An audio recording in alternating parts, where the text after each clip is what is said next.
बांग्लादेश तख्तापलट पर प्रधानमंत्री नरेंद्र मोदी को बयान देना चाहिए। प्रधानमंत्री मोदी बांग्लादेश पर बयान दें, अपनी राय रखें। पीएम की डिप्लोमेसी, ओवैसी का कहना था कि लीडर आधारित है। पीएम हसीना के साथ हैं या जनता के साथ, ये साफ करें, यानी भारत सरकार शेख हसीना के साथ है या बांग्लादेश की जनता के साथ। नमस्कार, स्वागत है आपका TV9 भारतवर्ष में। आपके साथ मैं हूं सुमेरा खान।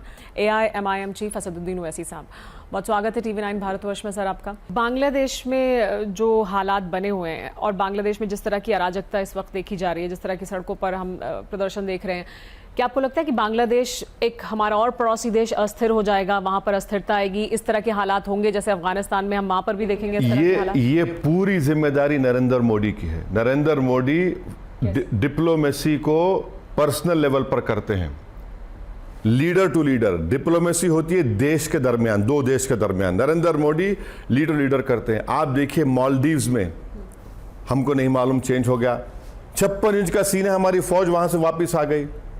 बांग्लादेश में सो रहे हैं हम लोग, हमको नहीं मालूम क्या हो रहा है वहां पर। वेट एंड वॉच, क्या वेट एंड वॉच?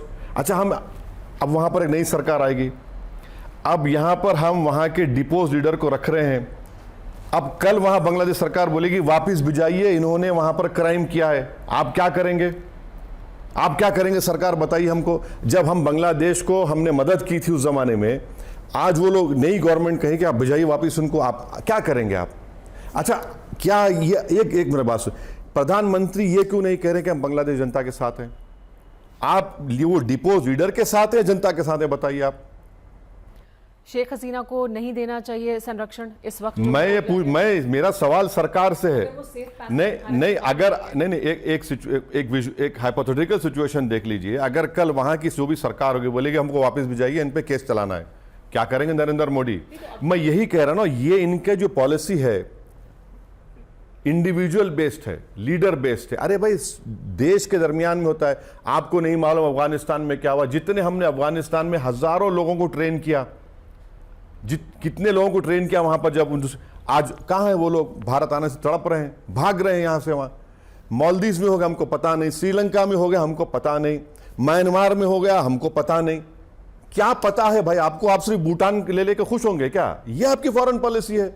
लेकिन बांग्लादेश में जो अभी हो रहा है वो बहुत टाइट रोप वॉक है भारत के लिए। क्या टाइट रोप वॉक? नहीं, हिसाब से क्या नहीं, संभल कर बहुत मैं आपको बता रहा हूं, मैं जब इंग्लैंड में लॉ पढ़ता था, मेरे साथ कई बांग्लादेशी दोस्त वहां पर बैरिस्ट्री करे, मेरे साथ कई जूनियर भी थे। वो मुझे 8 महीने से कह रहे हैं ये जाएगी, ये नहीं रहेगी, इसका गुस्सा पैदा हो रहा है, ये गवर्नमेंट नहीं रहेगी। आपको पता ही नहीं है। और आप देखिए, आज ऑल पार्टी मीटिंग में जयशंकर बोलते हैं कि हाँ पाकिस्तान का इन्वॉल्वमेंट है, एक उनका डिप्लोमेट अपना डीपी चेंज किया। डीपी को देखेंगे आप लोग? अरे क्या मजाक है, बताइए आप। ये पॉलिसी मैं डीपी देखूंगा और इसके रुके हुए। अरे भैया, आपको मालूम होना चाहिए था कि this is happening over there. अच्छा, और एक चीज, वो उसमें बोलते हैं कि चीन और यूएस ने मिलकर किया। ये कब से हुआ कि चीन और यूएस मिल गए? एक मजाक बना के रखा है हमारी फॉरेन पॉलिसी का। ये इस तरह चलेगी? लेकिन क्या आपको नहीं लगता एक्चुअली जो बांग्लादेश में हो रहा है, जिस तरह के हालात हैं वहां पर, बहुत खतरा है कि एक अस्थिरता वहां पर आएगी और फिर वहां पर जिस तरह की अराजकता भी हम देख रहे हैं उससे भारत को बहुत खतरा है? किस तरह के खतरे भारत? यकीनन है, कौन उससे इनकार कर रहा है? मगर हमारे देश के प्रधानमंत्री जो मुस्कुराते हुए थकते नहीं है किसी फॉरेन लीडर से मिलते हुए, वो उनकी गलती है। वो अपनी डिप्लोमेटिक पॉलिसी को इंडिविजुअल बेस करते हैं। लीडर चला गया, हमको परेशान नहीं। मालदीव में हमने जो पहले लीडर थे, बड़ा उनका साथ दिया, वो गायब, हम परेशान हैं। अफगानिस्तान में हमको पता नहीं चला, अमेरिकन छोड़ के भाग गए जिन लोगों को हमने। शेख हसीना तो भी हैं भारत में, तो उनको नहीं दे। मेरा एक ही सवाल इस सरकार से है, अगर कल वहां की नई सरकार नरेंद्र मोदी की से कहेगी कि उनको वापस करिए, आप क्या करेंगे? अब तक हमको यह कहना चाहिए था कि जो तब्दीली आई है, हम उस जनता के साथ हैं, लीडर आएंगे जाएंगे, मगर हमारे बांग्लादेश ताल्लुकात तो अच्छे रहना बहुत ज़रूरी है। अगर हम वहाँ पर अपनी मौजूदगी का एहसास नहीं दिलाएंगे तो जाहिर है चीन है, पाकिस्तान है, जो हमसे शुरू से हमारे खिलाफ रहे, वो उनको स्पेस मिल जाएगा। ये हम क्यों नहीं कहे अब तक कि हम बांग्लादेश जनता के साथ हैं? मैं अपने आप से भी सवाल कर रहा हूं, हुकूमत से भी कर रहा हूं कि अगर कल वहां की सरकार बोलेगी give us back the leader, what will you do? लेकिन जो वहां अभी हालात हैं और वहां जो लोग काबिज हो रहे हैं, जिस तरह के हालात हम देख रहे हैं, माइनॉरिटीज के खिलाफ जो कुछ हो रहा है, उसके लिए कहा जा रहा है कि ये नोहा खाली जैसे हालात हैं। ये वहां की सरकार को हमको बोलना चाहिए। अभी तो सरकार नहीं, अरे कुछ भी होगा भाई, प्रधानमंत्री को जब एक चेंज आ गया तो वो बोल सकते हैं ना, ठीक है हम जो चाह रहे थे, हमारी जो हम चाहते थे उसके बरखिलाफ कोई चीज़ हो गई, ठीक है, रियलिटी ये है।